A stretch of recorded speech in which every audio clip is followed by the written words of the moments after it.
خبروں کا سلسلہ جاری رکھتے ہوئے خبر شامل کرتے ہیں میرپور خاص سے۔ میرپور خاص کی سیاسی سماجی شخصیت خدا طرز پیپلز پارٹی کے نو منتخب یو سی چیئرمین حاجی محمد علی نے اپنے حلقے کے ساتھ ساتھ دیگر یو سی میں بھی عوام کو بنیادی سہولیات فراہم کرتے ہوئے RO فلٹریشن پلانٹ لگا دیا۔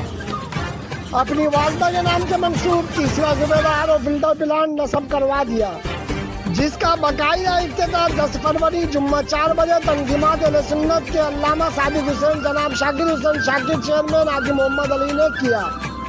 مذکورہ فلٹر پلانٹ سے علاقے کے لوگوں کو یومیہ 5000 گیلن صاف پانی پینے کو میسر ہوگا۔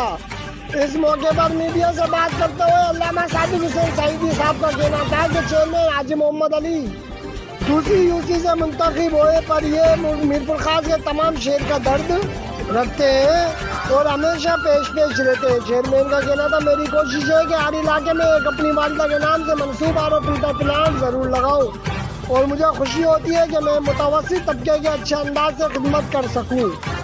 محمد احمد کمالی، آزاد ریاست نیوز، میرپور خاص۔